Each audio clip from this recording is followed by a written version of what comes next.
Hey guys, welcome back to the channel. My name is Russ and this is Speed Sport Hobbies. Last night I was surfing around on the internet and ran across a live that was being put out by Automotive Model Cars, and these guys really did a cool job here. They seem to be the most down-to-earth people and just enjoyment of a bunch of guys hanging out, talking about little cars and building a project. It's been about 35 years since I put together a model car myself, and believe me, I'm a rank amateur. These guys put out some of the most beautiful work I've ever seen, and I hope that I can learn a lot from these people. So shout out to you guys. Also, just a real quickie, I wanted to give a shout out to my wife Annie from Annie Creates. She's got a crafting channel here on YouTube, and she gave me two good pieces of advice here before I got started. Well, besides all the encouragement and everything to get going with the channel, but she gave me two pieces of advice. She said, be yourself and clean your fingernails. Okay, so anyway, I've cleaned my fingernails and now we're ready to get rolling with this video.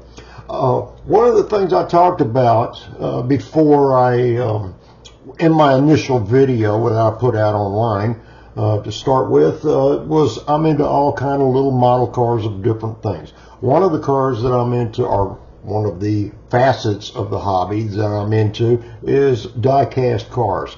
Now, I don't collect die-cast for, the value of it or anything else. I just like cars. So I go through and I started collecting them. I even had some of the original 1968 Hot Wheels Redline cars. I remember the first ones that I had, and I was a kid when they first came out. But I collected those and played with them as a kid, and I sure wish I had them back today.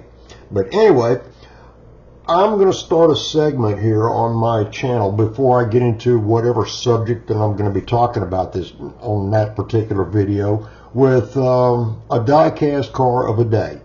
So every day or every video I put out, I'm just going to highlight something to begin with here, one car, and then we're just going to go on about our business and deal with what we've got here.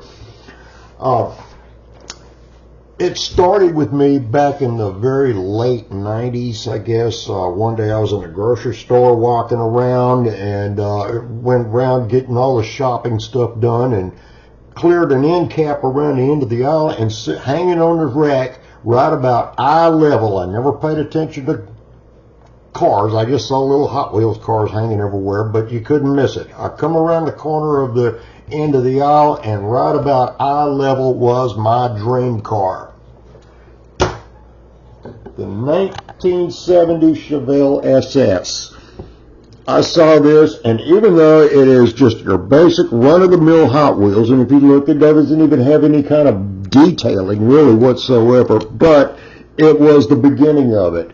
And I don't have a big collection. Maybe I think I've got about 140 cars altogether, but maybe with the exception of a few of them, every car in my collection is pre-1974 American-made muscle cars. I try to find them with the most factory-looking paint job that I can have, on it. And there's been several that I bought a car, put it on the rack when I got home, and then later on find the same car with a better paint job, and I would buy that one and bring it home and swap it out until I finally got a collection where I'm at. And this is what I'm holding on. So we're going to do die-cast of the day. This is the one that started it all for me.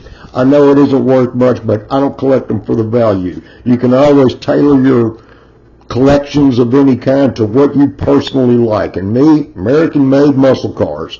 So here we go, and this is the dream car that started it all.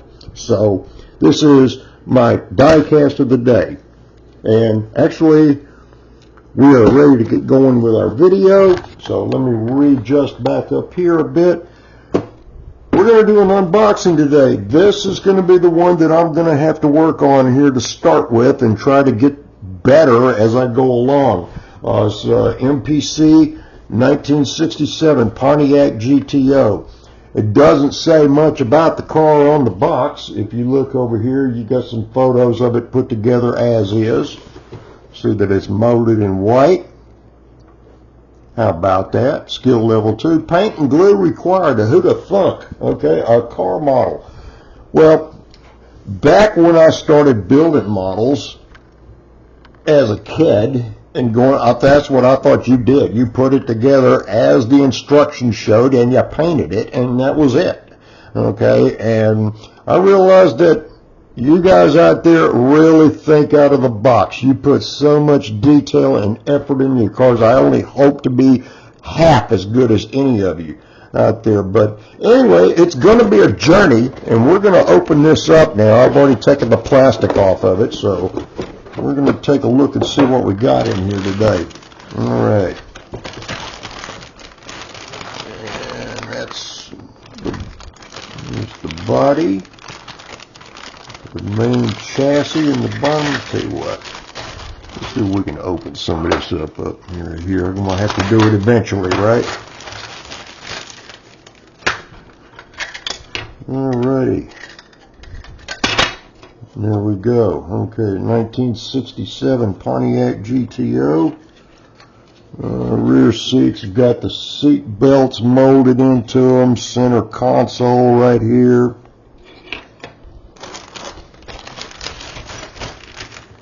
Alright, let's see what we got. Excuse me while I put all this back in the bag here.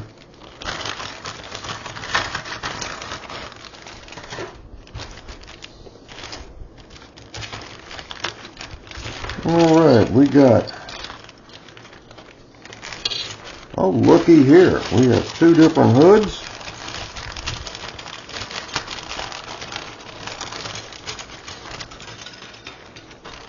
I like this one better. So we're going to work with this. Our dash. Well, they defaulted to an automatic, it looks like. So we're going to have to do something about that. Okay, bucket seats. Now I don't see, unless, no, I don't see it on here. The front seats don't look like they have seat belts. So, since I've been watching some of y'all's videos out there and you guys are learning to, or showing me how I can think out of the box, I may have to just fabricate some. Okay. So this is going to be a process. I'm still in the trying to accumulate some of the items that I'm going to need.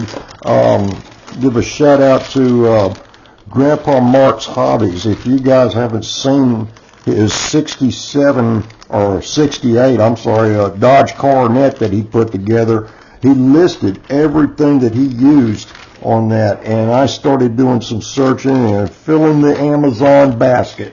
So I've got a list going. Here's all of our chrome. Oh, looky here, the standard rally wheels, and look at, oh wow, I could have used these on something else. Look at that. Okay, so I guess I'm gonna have to start a parts bin too.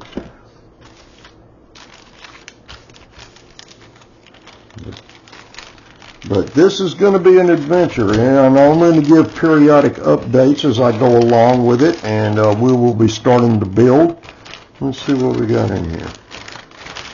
Still got some more stuff.